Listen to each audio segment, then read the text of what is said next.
Sylvia, when you see the images on television, do you see them as Sylvia? Do you see them as Counselor Chandler, Dr. Chandler, all the above? How do you see as you watch what is unfolding and perhaps participate as well? What I see is a systemic issue. This is not something that just popped up overnight. These are things that my mom dealt with in the 60s. It's things that my grandmother dealt with like in the 40s or, the 50s or even beforehand. This is a systemic problem that we're looking at. This is not something that's brand new. It's just disheartening that it's taking this long for there to be a change, because I don't think that Dr. King would have thought in the 60s that we would still be having this exact same issue 40 to 50 years after his passing. We would think we'd be a whole lot further along than we are. And it's very disheartening what I'm seeing. But it's bringing things to the forefront, such as undercover or underlying racist problems that we knew were there, but now due to the current occupant, more things are more, as I can say, prevalent or more publicized. Because in years past, it's been more of an undertone. Now it's just blatant. So it's just very disheartening what I'm seeing on televisions, like with the protests, people being shot with rubber bullets, even though it's a peaceful protest.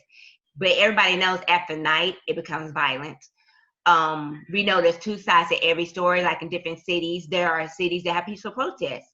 Then there's others that peaceful protests turn violent because the police decide to, interact with the crowd because they won't move or comply with their commands. So, in the recent events with George Floyd, it just became the catalyst for all the protests. Not only have the protests been in Tulsa, it's been in different cities like Bartersville, was it Muskogee, and then we have it all over every state in other countries as well. So this has become a problem that we all need to get together and face head on and start the conversations at the tables and not keep hiding behind the underlying problem and just deal with it head on. And I'm sure a lot of your students at McLain, Dr. Chandler, have the same feelings that you do. So as a counselor, if they come to you with all these emotions are going on, what are you prepared? I guess, what would they be coming to you, questions they might have, or just want to talk to you about as a counselor? What is your response to help them through this time?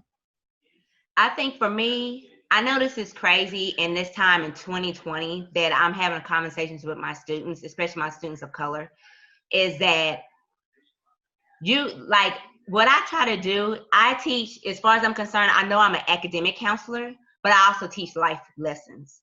And I feel like they may not get the lessons that I'm teaching at home. So I want to be that catalyst of change. Because, I have students that come to my office that are disrespectful and I have to correct them. Because I'm like, if you do that on the street, you may not go home. It's a yes, sir, or no, ma'am, or, just the tone of how you perceive yourself with individuals makes a difference. Your hand movements, your body language makes a difference. So those are things that I'm teaching my students. Just like they don't know that, when you're getting pulled over, your hands should be actually on your steering wheel and should not be in your pocket, or your music should be not blaring when you're getting pulled over. Or like when an officer approach you, you shouldn't be combative just because you can. If you want to get home to your family, whether that is your child or your mom or your dad, you have to be compliant. I hate to say that, but you have to be. It's yes, sir, no, sir. What can I help you with, officer? And I have to come from an aspect of when I had a situation, and I just thought about this the other day when I had a conversation with a fellow counselor, is that as a student I grew up in North Tulsa, I still stay in North Tulsa, and I've worked at Booker T and McLain. But as a Booker T graduate in 2001, I did not see racism. It's not something that my counselor talked to us about. It's more about academics. And I remember a time I was in Glenpool. Yes, I know I was in the wrong. I was speeding. But a Caucasian male was speeding as well. Both of us were speeding, but I'm the one that gets pulled over. And then the officer has the audacity to ask me, ma'am, is your car stolen? I'm like, no, my car is not stolen. I'll speak myself, I'm paying for it, but this is my car. But and at the time I was a little argumentative. I'm like, there was a guy that was right next to me. We was both speeding. Why am I the one to get pulled over? Now, granted, back then they let it slide. However, today, if my students be combative with police officers, they may not make it home. So, and I said to say is that I learned that from my experiences. So I tell my students like, hey, you cannot come into my office and talk to me crazy, because that can be the difference between you going home or you not going home, going home to your family. That can be the difference between you going to jail or being killed on the street because you wanted to shoot your mouth off. Sometimes we have to teach our students and our children that we just want you to make it home. And this is something that my students of color have to deal with that my Caucasian students do not. And those are the lessons I'm having to teach them. Just like our skin should be a beautiful thing to look at. It should be like, I love your skin, Sylvia, because you're a Black woman or a Black child. But in society, our skin is seen as a weapon. And especially for our African-American males, they are the ones that are being killed on the street. They're being pulled over. They're the ones that are being racially profiled more than any other race that I can think of. And then it'd be our African-American women and then so forth. But we have to teach them at school. Besides academics, you have to teach them life lessons, because if we don't teach it, they may not learn it from their parents, because their parents may not think it's important. But I care enough about my students to have those conversations with them, or to have the uncomfortable conversations like, I don't understand what happened with Terrence Crutcher. I don't understand why the 1921 race massacre is still affecting us today. Like, I subbed in a classroom at McLain for about 3 weeks, and there was a situation that happened. I don't know if it's Philander Castile that happened in the nation, and I could tell there was some unrest in the classroom. So I actually changed my lesson plan to talk about it, because one thing we have to do is confront the problem. Let's not pretend that nothing is going on. We have to confront the problem, because when our students come into their building, they're dealing with socioeconomic problems. They're dealing with being in a single parent household, or they may be living in poverty, or they may be parents themselves and trying to figure out, the next meal that they're going to have. Or even dealing with that person that was killed that day could have been related to them. So I don't want to ignore what is going on around them that's affecting them, because I know it's affecting me. So I scratched my whole lesson plans for the day and said, let's talk about what is going on today. What are your thoughts about it? How are you feeling about it? What do you think as a young person you can do about it? And I made my students write essays about it, and we had a group discussion about it, and that helped my students. You deal with high school students. A lot of times they got their opinions set pretty good. How difficult does that make it as a counselor to help them address an issue that they've obviously come to you for? Depends if it's personal or it's academic, because I've had issues with both. I feel like I was a teen at one point, and I was hard-headed and strong-willed, and I feel like I know everything. However, as I've gotten older, I know that is not the case. So I allowed them to speak their piece, and then I would interject and say my thoughts. And in some cases, they don't get it at that time, and they're very combative. But then later on, they'll be like, dang, Dr. Chandler, you were right. It makes sense, because I talked to this teacher about it, or I talked to my friend about it, and they said what she's saying makes sense. Sometimes they don't get it in that moment. They may get it the next day, 2 months from now. I've even had students tell me after they graduated, what you said to me was profound, and it stuck with me, because then I couldn't get it. Now I see it. Now I understand what you was trying to tell me, because sometimes life has got to knock you on your behind for you to understand what somebody's trying to tell you. Sometimes a bout lesson is the best lesson. You mentioned earlier, Dr. King would be surprised that we're still having these conversations. We have a chance again to have serious conversations. Those that are addressing this are talking about they can be tough conversations. Right. Do you feel as a counselor, and counselors seem to be rallying and preparing for this as school gets ready to go again, are we ready? Do you think maybe this is the time that people will seriously talk about this, get their issues out, express to each other personal experiences, and maybe get something creative done? It depends on which aspect you're coming from, because for me, I was talking to one of my bosses about this the other day. It's like, as a counselor, there are more things I want to do with my students. You know, be able to connect with them and build relationships. And in order for you to actually get to the children is building relationships. And for me, it's like, it goes back to having a seat at the table. Now, granted, you can have a seat at the table and still speak, but it goes in one ear and out the other to the other person. When you have a seat at the table, that means that all parties have to be willing to listen to each other's viewpoints and come to a consensus. I'm not saying we will agree on everything, but we can talk about it. Because you may not agree with what I say, and I might not agree with what you say. And I can say that just because of my personal experiences and your personal experiences. But at the end of the day, we have to come to some common ground, because as a state, as education is changing, as a counselor, we have to combat these problems, because I think it's more than just academics at this point. It's more of, do we want our students, like at McLain, do we want our students to stay out of jail?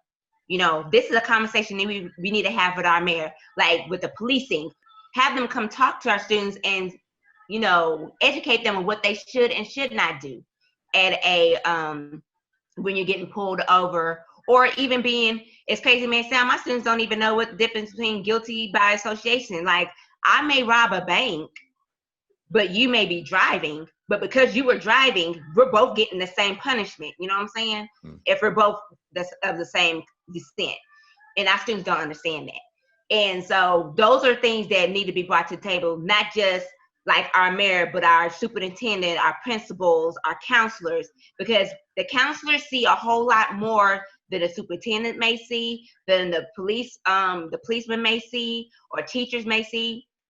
It's just this, because sometimes I think that counselors are left behind when it comes to changing curriculum, when it comes to changing the perspective of what we do, because we're constantly seen as just pushing paper, and sometimes our jobs are not as valued as they should, and our job should be pushed to the forefront, because we know what our students need. And it's more than just academics. It's more social emotional support.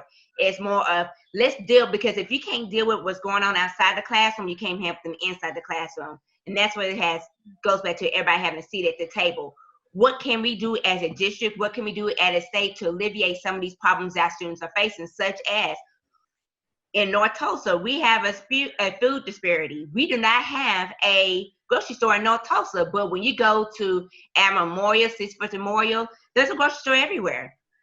It is a known fact, and statistics behind that students that are raised in North Tulsa or even residents in North Tulsa have a lower life expectancy than individuals that are in South Tulsa.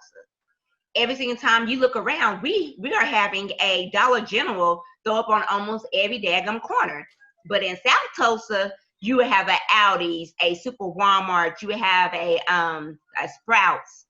We don't have that. So that is also part of the problem too, that needs to have a seat at the table. It's more than just academics. It's more than just policing. It's just that our race in general have been left behind, and it's a generational thing. When we go back to the 1921 race riots, or I should say the massacre, is that our generational wealth was taken away from us, and we have not recouped from that since then. And it is now 2020, which is almost 100 years. Our generational wealth is gone. Our education has changed, because I know that you probably know this, but Booker T was one of the most prestigious schools in the state, and it still is.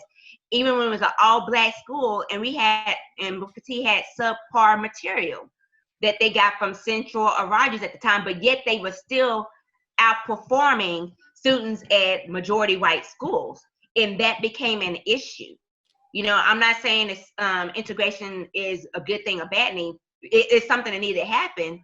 But even then, still now today, McLain, for example, does not have the same resources as maybe a Edison or a Booker T does. I know that because I've worked at both schools. McLain needs more help, because we deal with a lot of systemic issues that other schools do not deal with. McLain and Central has systemic issues that Edison, Rogers, and Memorial may not deal with, but the funding is not the same. And I think that is also an issue too that people do not understand. It's like, and I can say this because I've worked at both schools. There is a difference.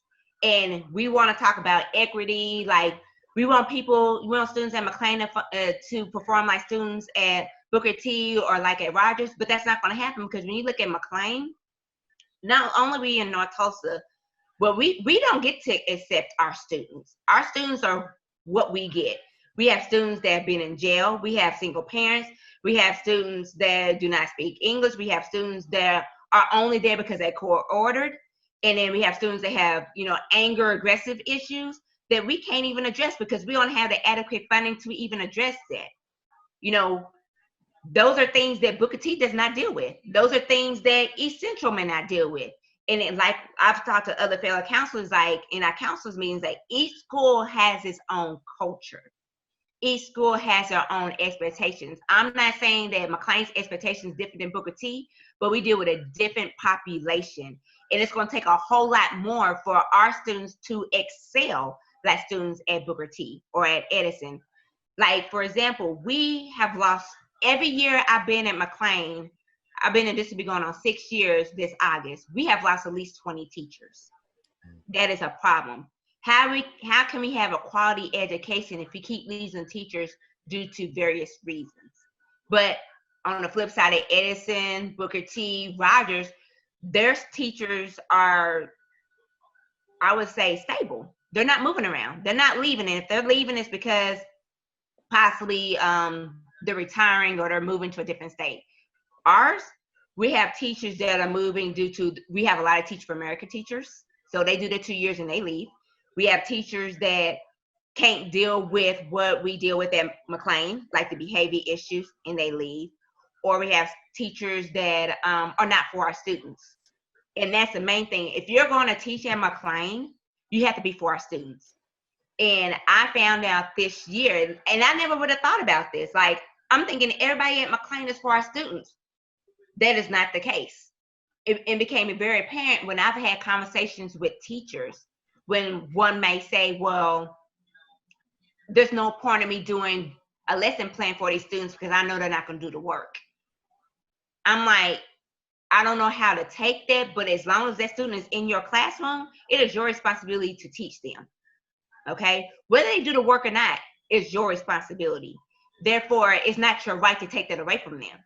And then when I end up subbing it in the classroom, it was like, hey, y'all, have y'all done this Naviance assignment? Have you done this? Because I'm the one to push it out, and I know what the curriculum is.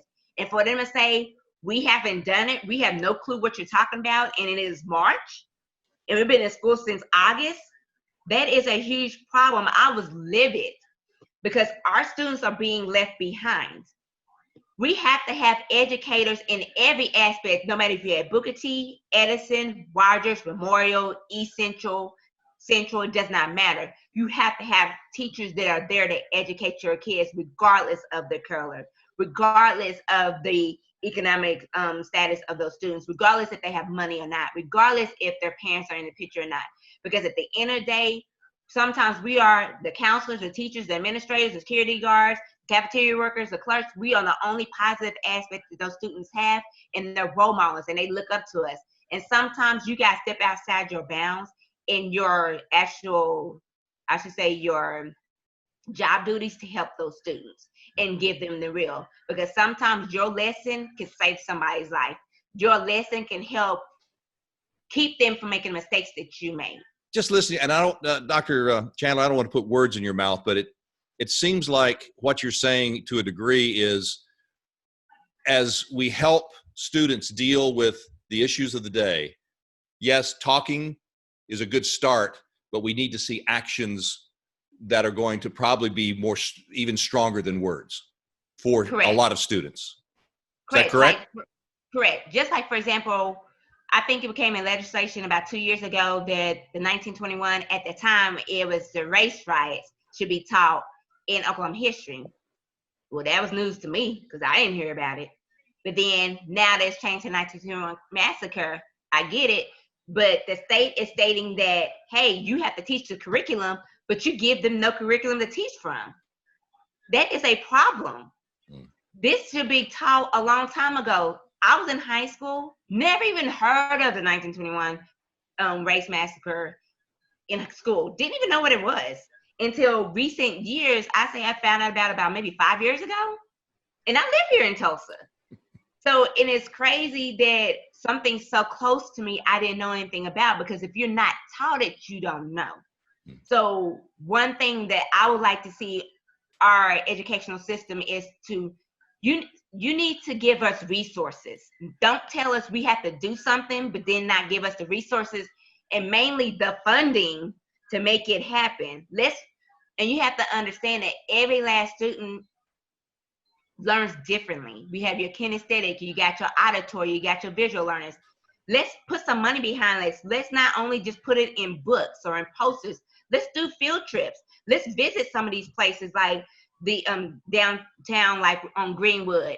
Let's not even limit it to there. Let's have some trips where we can have some funding where our students can go to Montgomery, Alabama, or they can go to Langston, Oklahoma, or they can go to even Selma, or they can go to Atlanta. Go to places that have gone through some things so they can see it from their own eyes.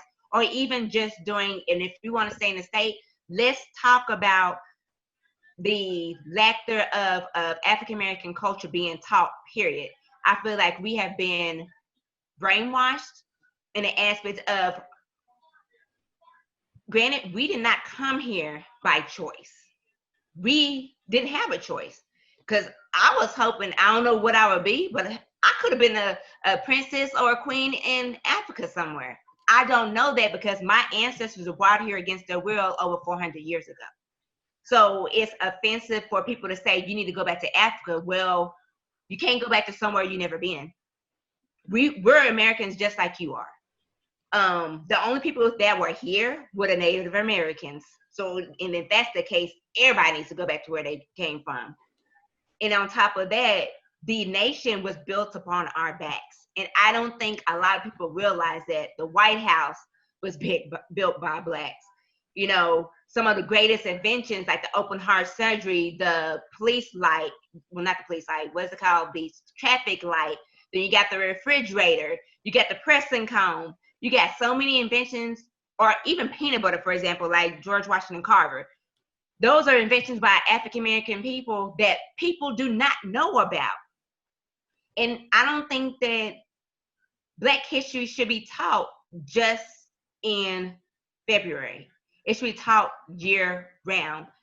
Our curriculum needs to change to not only be more inclusive about what we're now, not only here in for sure in Oklahoma history. I really think that there needs to be a segment just on Tulsa history that deals with the 1921 race massacre and talk about the generational wealth that we lost. Talk about, you know, the different, how the African American culture was actually lucrative. We didn't need to go nowhere else besides those four, like those city blocks where Greenwood was. We didn't have to go anywhere else. But because of jealousy, that was burned down to the ground. Just like in it's the same thing in Rosewood. Same exact thing. So I'm just thinking, like, if we need to teach our students this so they're not ignorant, but there also needs to be more Native American culture taught as well, because they're here too. Because a lot of their stuff is not being taught, and as long with Hispanic culture needs to be taught. Because just 1 month does not cover every aspect of what those different ethnicities have contributed to our country. And we have to be inclusive of the students that we teach. We not only teach Caucasian students, we teach African American students, Hispanic students, you know, Indian students, Nigerian students, any culture. We need to include that in our teaching so they're not feeling like they're being left behind.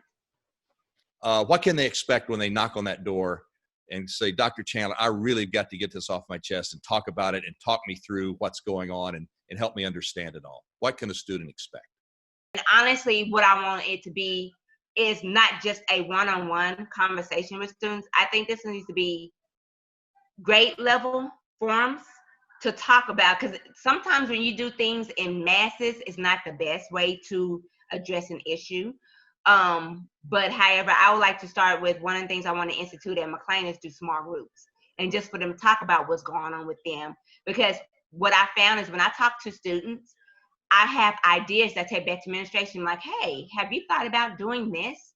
Hey, have you thought about doing that? And they'd be like, where you get the idea from? Well, I was talking to Sylvia the other day, and she thought about something she didn't know anything about, and it'd be great if our students knew about it, you know.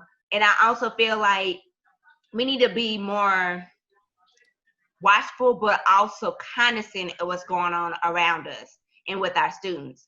Like, if we were in school and the situation happened with George Floyd, I don't think that's something we should just, okay, it happened, let's not address it. I'm not necessarily saying it has to be a school-wide forum, but it needs to be addressed in some aspects, whether that's a talking point for our teachers, or having a forum, or just letting students address their concerns and talking about it. And that's one thing that we have got to do as educators. Sometimes you got to put everything to the side and address that, because if our students are psychologically damaged or concerned or have anxiety behind something that has transpired within their community because they're thinking that could be them, that's an issue. They're not going to learn in the classroom. My whole thing is I want to be more available to have those conversations with those students, because I'm a minority. I'm a Black woman. I have faced adversity, whether that is here in Tulsa. I know I did in Memphis, Tennessee when I went there for grad school, and I didn't realize it until it dawned on me when my professor said something to me about it. And I was like, oh, okay. So again, I want to have those moments because I didn't have that in high school. I want to be that counselor that can make a change in a student, even if it may not be academically, but if you can teach one, reach those students where they are and then build them up. Because I feel like my students at McLain can perform like any other student in the state. We just need more help. We need more finances, and there needs to be more equity within the school district to assist us to make our school as good as any other school in the district. Anything on your heart that I did not bring up that you would like to share? From this interview, I'm hoping that there'll be a change, not just talking about it, but doing something about it, or like somebody hearing something they have never heard before. The 1921 massacre has actually still impacting our community till this day, or how my friend Rashida's family was a part of that. She was telling me that her family lived in Haskell and could hear the bombings of Greenwood from Haskell, and that's a long ways from here. Or like my mom was talking about redlining, or how African Americans, if you live in a certain part of town, you cannot get funding for a house. Or for example, now, which is still an issue today, is that my house may be big, but the value is not as high as it is on a house in South Tulsa that's smaller than mine. And I can give a prime example. I used to live off of 31st and Riverside, and there was a house, right next door to my apartment complex. It was $144,000, but it was only 700 square feet. My house is triple that size, but because of the location, it's not as valued as much. Or that we still have two tales of two cities, North Tulsa and South Tulsa. Once you pass Greenwood to Archer, it's a totally different aspect of life. You have more economic development. You have more, grocery stores, or even Home Depots, Walmarts, Lowe's, whatever. But in North Tulsa, like I said previously, we have a lot of Dollar Generals, Family Dollars, or Dollar Trees. So all these things to say is like all this has to change. In order for everybody to be, I'm not saying everybody will ever be on the same playing field, but if we have the resources, that may happen. Is because I think with us losing George Floyd, more things are coming to the forefront of what the issues are. The conversations are starting. Granted, that is great to have a conversation, but there needs to be some action behind the conversation. Don't say you're gonna do something and not do it just because you have the news on you saying like, oh yeah, we're gonna change the world and we're gonna put funding toward this. It is time to now hold people accountable. It is now time to hold our state representatives accountable. It's now time to hold our state education accountable, or even our district accountable for what needs to change. Data helps change the needle, but it's more than that. It's also, you have to look at the perspective of the individuals that work at this school. And one of the things I used to always say is that, the legislature is always making decisions for us. Why don't you spend a week in our shoes and we take your place and you see what we deal with in the classroom, and then you can say, oh, this is a problem, because I know a lot of them, their students don't go to public education. They're in private schools. So they don't see what we deal with. So we have a lot of individuals that are making decisions and not fully understand what we deal with on an everyday basis. And it goes back to you also voting. Voting makes a difference. It is important that every last person vote. No matter how you vote, you gotta vote for your voice to be heard. And in order for there to be a change, it starts small, like when you voting for the governor or voting for the mayor, then voting for your state representative, because what they want to know, the Senate determines how many seats we have in the electoral college, and that makes a difference in who's the president or not, or if your state is red or if it's blue. That makes a huge difference. And that's other things we have to also teach our students too, because this generation will be our leaders. This generation, I hate to say this, like the 2023, 2024 is going to make me feel so old. They will be the ones that make the difference for us. It's so crazy to think about that. Like, these individuals will be making our decisions. So we have got to start training them now on what is going on now. And it's not only in high school. Let's go on down to elementary school. Let's go to pre-K. Because I'm gonna say this: racism can be taught, or it can be learned, or it doesn't exist. But one thing we have to stop saying is that people do not see color, because that is a lie. I see color every single time I walk outside my door. I have to be concerned if my nephew, my nieces, or myself are going to come home safely. That is something we actually need to have a class on that alone in curriculum, regardless, to help our students. That is something that we don't have, and it's not in our course of study. And maybe I'll be the catalyst for change and write a curriculum. I don't know. That's a huge undertaking, but maybe I may do that. But that's something that we need to actually address, because that will help our students. Because I'm sorry, my dog is barking. He's like, I'm ready to go outside. But yeah. I think that's something that needs to be done. This is a thing that's been happening since 1955 in Rosa Parks, 1970s or 1960s with the Greensboro, sit-ins, with the walkouts, with everything. It's something has got to change. I don't want to say when I decide to have children that we're still dealing with the exact same thing I deal with, my parents deal with. It's time for a change. And I hate that we have to keep losing lives for society to say, oh, we have a problem, let's deal with it. No, it's been a problem, but there's been no change to change the problem. Now that our nation is on national news, we have the spotlight on us, it's time for us to make a change.